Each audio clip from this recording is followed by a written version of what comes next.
सत्संग में वह शक्ति है जो व्यक्ति का जीवन बदल देती है।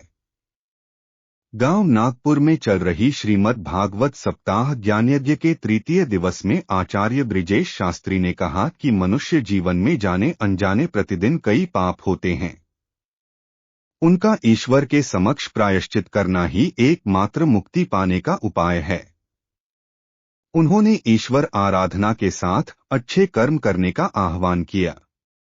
शास्त्री ने जीवन में सत्संग व शास्त्रों में बताए आदर्शों का श्रवण करने का आह्वान करते हुए कहा कि सत्संग में वह शक्ति है जो व्यक्ति के जीवन को बदल देती है। उन्होंने कहा कि व्यक्तियों को अपने जीवन में क्रोध, लोभ, मोह, हिंसा, संग्रह आदि का त्याग कर विवेक के साथ श्रेष्ठ कर्म करने चाहिए। कथा में पुराणों अनुसार ब्रह्मा जी के मानस पुत्रों का वर्णन सुनाते हुए कहा कि मन से मारीचि, नेत्र से अत्रि, मुख से अंगिरस, कान से पुलस्त्य, नाभि से पुलह, हाथ से कृतु, त्वचा से भृगु, प्राण से वशिष्ठ, अंगुष्ठ से दक्ष, छाया से कंदर्भ, गोद से नारद, इच्छा से सनक, सनंदन, सनातन, संतकुमार, शरीर से स्वयंभुव मनु, ध्यान से चित्रगुप्त आदि पैदा हुए।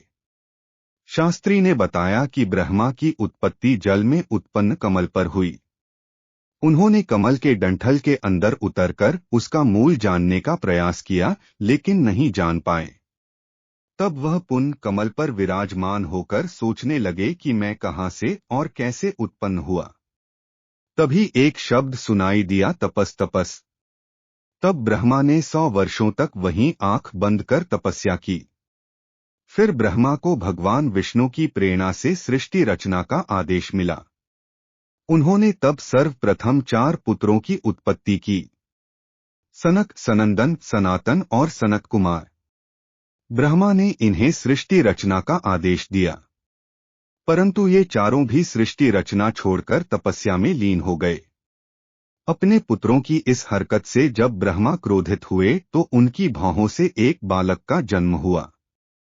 यह बालक रोने लगा तो इसका नाम रुद्र रख दिया गया।